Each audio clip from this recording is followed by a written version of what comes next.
And we're continuing with the 10th chapter of The Secret of the Underground Room. Johnny has convinced Fergie that even though Masterman has kidnapped Humphrey and Roderick Childermass, that he and Fergie, Johnny and Fergie, should go to Lundy Island themselves. When the boys got back to the hotel, they went straight up to their room and started packing. Fergie stuffed things into the backpack that he used for a suitcase, and Johnny found the ferryboat schedule on the professor's bed. It said that a small steamboat named the Duke of Clarence would leave at 6:10 a.m. for Fanshaw's Pier. Whatever that was. Finally, when their own things were packed, the boys rooted through the professor's suitcase to see if they could find anything useful. Luckily, the professor carried cash and not traveler's checks, and the boys found a big wad of 5- and 10-pound notes tucked in under some of his shirts. Johnny found a book called History of England lying open on the bedside table. The chapter heading in heavy black print, The Funeral of King Charles I, caught his eye. For a moment, Johnny was puzzled. Then he remembered one of the mysterious notes that had been sent to Father Higgins. Remember the funeral of King Charles I. So he threw the book into his suitcase, along with the typewritten sheet that contained the whole list of mysterious messages. "Well, I guess that's about it, John baby," said Fergie as he glanced around the room. "We've got our passports and some money, and maybe we better go out to the car and get a couple of flashlights and some rope. The prof said this was a rocky island with a lot of steep cliffs, so maybe we will have to do some climbing." Johnny felt his stomach turn over. He was scared of heights, and he had never done any kind of rock climbing in his life. But if he had to climb, then he would. After a quick look around the room, the boys left, closing the door softly behind them. Quietly, they padded down the carpeted staircase of the inn and out the front door. The air outside felt chilly and fresh, and the sun was just beginning to rise. Fergie had a good sense of direction, and he remembered the route they had taken when they entered the town. "I think the docks must be off that way," he said, pointing to the left.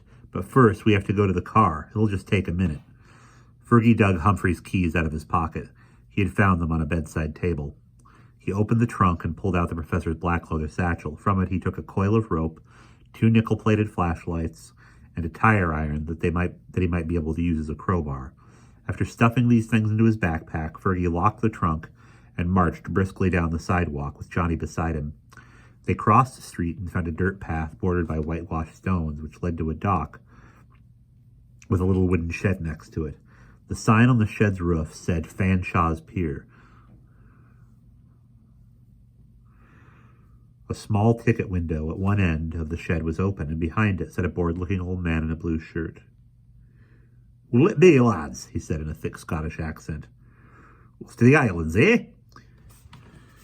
Johnny pulled out his wallet and asked for 2 round-trip tickets to Lundy. They were £1 apiece, so he peeled off 2 green pound notes and gave them to the man. In return, the boys got 4 pink tickets, and they were told to wait on the dock. The steamer would be along very soon. Fergie and Johnny walked further along the path and onto the watershed boards of the dock, out onto the weathered boards of the dock. They saw that 3 other people were waiting for the ferry to Lundy. There were 2 women in cloth coats and scarves, and a man in a tweed suit. The boys were very relieved to see that Dr. Masterman was not there, though they had a pretty good idea that he would show up eventually to perform some black magic on Lundy and set those evil ghostly knights free. The boys paced impatiently back and forth. Fergie glanced at his watch every few minutes, and he began wondering if the boat would ever come. Finally, a little after 6, the boys heard the loud hooting of a steam whistle, and a small white steamship with a single black smokestack came chugging into the harbor. It pulled up next to the dock, and sailors fastened it in place with ropes wound around posts. Then a gangplank came clattering down, and the passengers filed on board. The trip took a little over an hour. Johnny spent most of the time sitting on a bench and reading History of England, which he had brought along. Fergie just sat humming tunelessly and staring off into space. "You know what, Fergie?" said Johnny suddenly.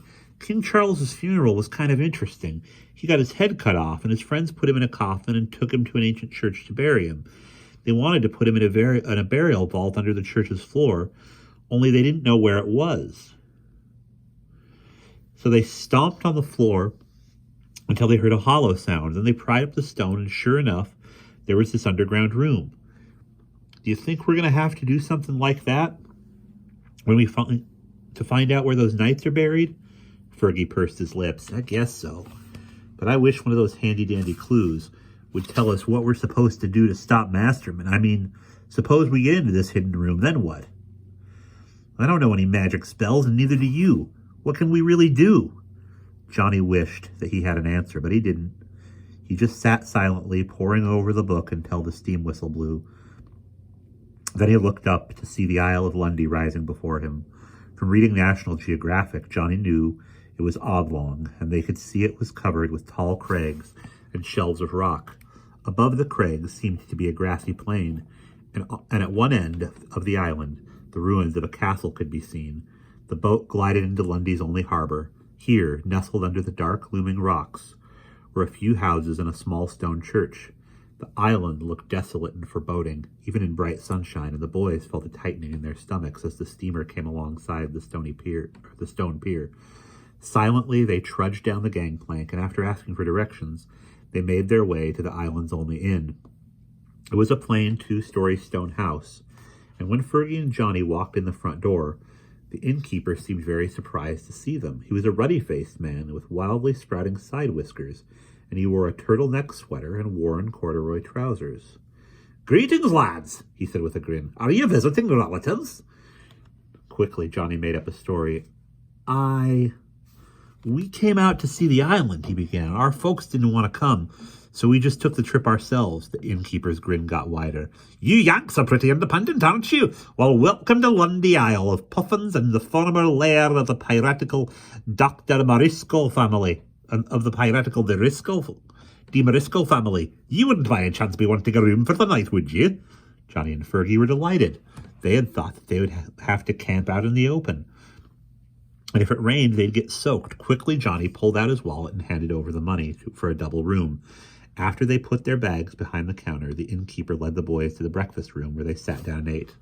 "Well, John, baby, we made it this far," said Fergie with a confident smile. "Now, if we can just stay out of the way of filthy J. Nasty, all will be well." "Yeah," said Johnny, glancing nervously around the room. "There's another boat that's supposed to arrive at noon. I'll bet you he'll be on it." "You're probably right," said Fergie as he buttered a muffin. "I wouldn't give 2 cents for our chances if we run into him. And he'll probably stay at this hotel. Maybe we better stick our bags in the room and go poke around on the island. I want to see if we can find that underground room." Johnny glanced nervously toward the door. "What if he's waiting for us when we come back? What'll we do?" Fergie shrugged and tried to look brave. "We'll think of something," he said. Then he added sarcastically, "Anyways, you have that wonderful magic amulet that you wear around your neck. Don't forget about that." Johnny frowned. He knew that Fergie didn't believe in the powers of the silver crucifix, and this bothered him. It was reassuring, however, to be reminded of its existence. And he patted his shirt front to make sure it was still there. After breakfast, the boys went out to explore Lundy. They struggled up the steep rocky path that led to the grassy plain at the top of the island. After resting a bit, they wandered around for a while, peering down at dark shelves of rock. Johnny remembered a lot from the National Geographic article about Lundy, and he searched for some of the curious rock formations that are scattered about the island. At the edge of a cliff, he discovered the Logan Stone, which was shaped like a child's top.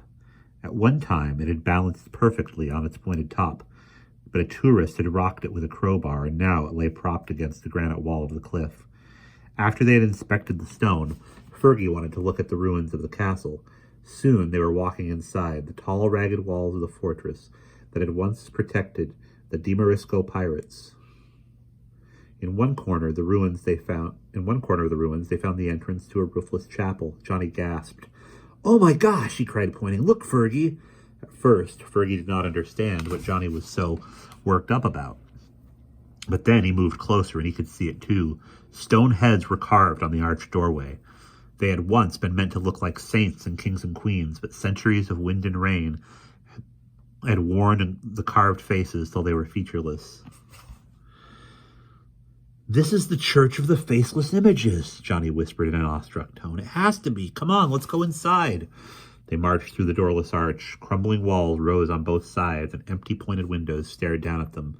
Grass grew in cracks between the stones of the floor.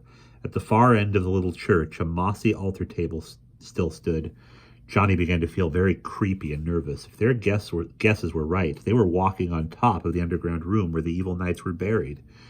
Johnny imagined ghostly forms in tattered garments rising up through the floor of the chapel, and he shivered. Fergie glanced at Johnny quickly.